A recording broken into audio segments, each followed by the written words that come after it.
पाठ 10 मराठी सत्ता का विस्तार। मराठों द्वारा लड़े गए स्वतंत्रता युद्ध के प्रारंभ में मुगल सत्ता आक्रामक थी, तो मराठों की नीति सुरक्षात्मक थी। स्वतंत्रता युद्ध के अंत में स्थिति उलट गई।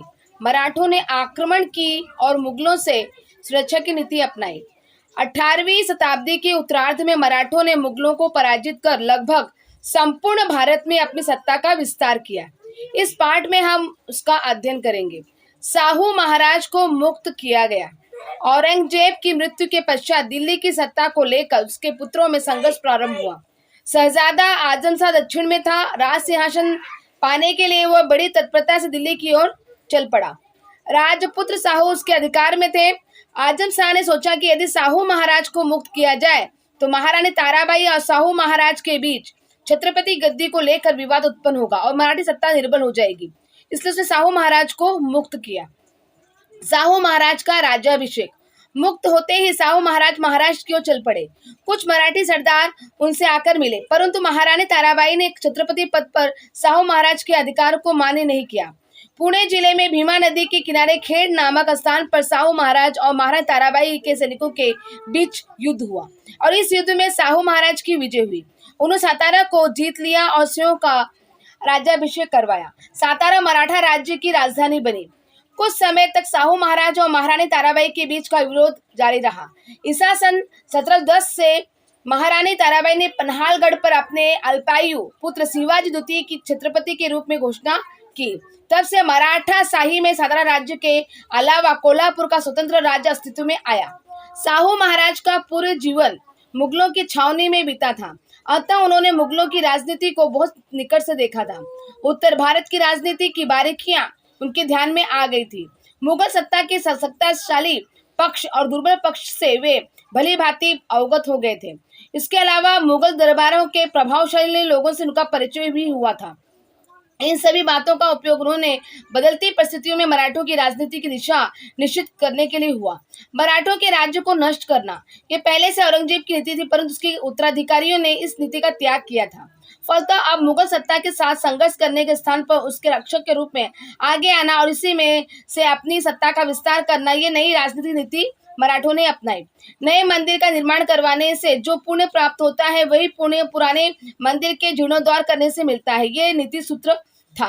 मुगल सत्ता को जितना भय पश्चिमोत्तर से होने वाली ईरानी अफगानी आक्रमण से था, उतना ही खतरा आसपास के स्थानीय सत्ताधीशों पठान, राजपूत, जाट, रुहेलों से था। इसके अलावा दरबार में चलने वाली प्रतिस्पर्धा और आपसी संघर्ष के कारण भी मुगल सत्ता भीतर से खोखली हो चुकी थी। फलतः दिल्ली सरकार और दरबार को मराठों की सहायता की आवश्यकता अनुभव हो रही थी। बालाजी विश्वनाथ। मुगलों की कैद से साहू महाराज के मुक्त होने के बाद उन्होंने बालाजी विश्वनाथ भट्ट को पेशवा बनाया। बालाजी मूलतः कोंकण के श्रीवर्धन गांव का था। वह पराक्रमी और अनुभवी था। उसने अनेक सरदारों को यह सुझाव समझा बुझाकर कि साहू महाराज ही मराठी सत्ता के सच्चे अधिकारी हैं, उन्हें साहू महाराज के पक्ष में कर लिया। कान्होजी आंग्रे मराठी सेना का नौसेना का प्रमुख था। उसने ताराबाई का पक्ष लिया और साहू महाराज के प्रदेशों पर हमले किए। साहू महाराज के सम्मुख जटिल स्थिति उत्पन्न हो गई। इस स्थिति में उन्होंने बालाजी को कान्होजी आंग्रे के विरुद्ध भेजा। बालाजी ने युद्ध टालकर कूटनीति से कान्होजी को साहू महाराज के पक्ष में कर लिया। चौथ सरदेशमुखी का आदेश पत्र। महाराष्ट्र में साहू महाराज का स्थान दृढ़ करने के पश्चात बालाजी ने अपना ध्यान उत्तर की राजनीति की ओर मोड़ा। औरंगजेब की मृत्यु के बाद दिल्ली के दरबार में फूट और अराजकता की स्थिति उत्पन्न हो गई थी। वहां सैयद भाइयों अब्दुल्ला, हसन और हुसैन अली का प्रभुत्व निर्माण हो गया था। बालाजी ने उनकी सहायता से ईसा सन 1719 में मुगल शासक से दक्कन के मुगल प्रदेश के कुछ स्थानों से कुछ स्थानों से सरदेशमुखी वसूल करने के आदेश पत्र प्राप्त किए। चौथ का अर्थ भू राजस्व का 1/4 हिस्सा तथा सरदेशमुखी का अर्थ संपूर्ण भू राजस्व का 10वां हिस्सा होता है। बाजीराव प्रथम। बालाजी विश्वनाथ की मृत्यु के बाद साहू महाराज ने ईसा सन 1720 में उसके बेटे बाजीराव प्रथम को पेशवा पद पर नियुक्त किया। उसने अपने पेशवा पद के 20 वर्ष के कार्यकाल में मराठी सत्ता का विस्तार किया। पालखेड़ में निजाम की पराजय। मुगल शासक फर्रुखसियर ने निजाम उल मुल्क को दक्कन के सूबेदार के रूप में नियुक्त किया। ईसा सन 1713 में निजाम ने हैदराबाद में अपना स्वतंत्र अस्तित्व निर्माण करने का प्रयास किया।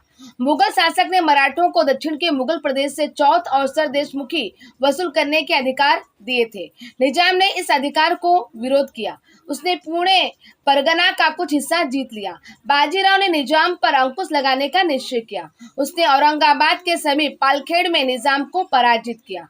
चौथ सरदेशमुखी वसूल करने के मराठों के अधिकारों को निजाम ने स्वीकार किया। बाजीराव जानता था कि मुगल सत्ता दुर्बल हो चुकी है, इसलिए उत्तर में सत्ता का विस्तार करने के लिए अधिक अवसर है। शाहू महाराज ने बाजीराव की इस नीति का समर्थन किया। मालवा वर्तमान मध्य प्रदेश में मालवा क्षेत्र है। यह क्षेत्र मुगलों के अधिकार में था। बाजीराव ने अपने भाई चिमाजी अप्पा के नेतृत्व में मल्हार राव होलकर, राणोजी शिंदे और उदाजी पवार को मालवा में भेजा। वहां पर उन्होंने अपने केंद्र स्थापित किए। बुंदेलखंड वर्तमान मध्य प्रदेश, उत्तर प्रदेश के झांसी, पन्ना, सागर आदि नगरों के परिसर का प्रदेश बुंदेलखंड है। छत्रसाल राजा ने बुंदेलखंड में अपना स्वतंत्र राज्य स्थापित किया था। इलाहाबाद का मुगल सूबेदार मोहम्मद खान बंगस ने बुंदेलखंड पर आक्रमण किया। उसने छत्रसाल को पराजित किया। तब छत्रसाल ने बाजीराव से सहायता की प्रार्थना की। बाजीराव विशाल सेना लेकर बुंदेलखंड पहुंचा। उसने बंगस को पराजित किया। छत्रसाल ने बाजीराव का बड़ा सम्मान किया। इस प्रकार मराठों ने मालवा और बुंदेलखंड में अपना वर्चस्व स्थापित किया। बाजीराव ने मुगल शासक से मालवा की सूबेदारी मांगी। मुगल शासक ने यह मांग अस्वीकार की। अतः मार्च 1737 में बाजीराव दिल्ली पर आक्रमण करने के उद्देश्य से दिल्ली की सीमा पर जा पहुंचा। भोपाल की लड़ाई। बाजीराव के आक्रमण से मुगल शासक परेशान हो गया। दिल्ली की रक्षा करने हेतु उसने निजाम को बुला लिया। विशाल सेना के साथ निजाम ने बाजीराव पर आक्रमण किया। बाजीराव ने उसे भोपाल में पराजित किया। निजाम ने मराठों को मालवा की सूबेदारी का आदेश पत्र मुगल शासक से प्राप्त करवा देना स्वीकार किया। पुर्तगालियों की पराजय। कोंकण के तटीय क्षेत्र में वसई, ठाणे पुर्तगालियों के अधिकार में थे। पुर्तगाली शासक प्रजा पर अत्याचार करते थे। बाजीराव ने अपने भाई चिमाजी अप्पा को उनका दमन करने के लिए भेजा। उसने ठाणे और आसपास का प्रदेश जीत लिया। इसके पश्चात ईसा सन 1739 में उसने वसई के किले को घेर लिया। किला बहुत मजबूत था। पुर्तगालियों के पास प्रभावी तोपें थी, परंतु चिमाजी ने बड़ी जीवटता से घेरा जारी रखा और पुर्तगालियों को समर्पण करने के लिए विवश किया। परिणामतः वसई का किला और पुर्तगालियों का बहुत बड़ा प्रदेश मराठों के अधिकार में आया। अब है बाजीराव की मृत्यु। ईरान का शासक नादिर शाह ने भारत पर आक्रमण किया। शाहू महाराज के आदेश पर बाजीराव विशाल सेना लेकर उत्तर की ओर चल पड़ा। वह बुरहानपुर तक पहुंचा, पर तब तक नादिर शाह दिल्ली की विपुल संपत्ति लूटकर अपने देश को लौट गया था। अप्रैल 1740 में नर्मदा के तट पर रावेर खैंडी में बाजीराव की मृत्यु हुई। बाजीराव उत्तम सेनानी था। बाजीराव ने अपनी वीरता और पराक्रम से उत्तर भारत में मराठों का वर्चस्व स्थापित किया। उसने मराठी सत्ता को संपूर्ण भारत के स्तर पर एक शक्तिशाली सत्ता के रूप में स्थान प्राप्त करवाया। उसके कार्यकाल में शिंदे, होलकर, पवार, गायकवाड़ घराने आगे आए। और एक विशेष रूप से जानकारी के रूप में बताया जा रहा है कि छत्रसाल ने सहायता के लिए बाजीराव को एक पत्र लिखा था। इस पत्र में छत्रसाल ने लिखा, जो गत आह गजेंद्र की वो गत आई है आज, बाजे जान बुंदेल की बाजी राखो लाज। अर्थात मेरी हालत वैसी दयनीय हो गई है जैसे किसी मगरमच्छ ने गजेंद्र के पैर मुंह में जकड़ लिए हो। मैं विकट संकट में हूँ, अब मेरी सहायता आप ही कर सकते हैं।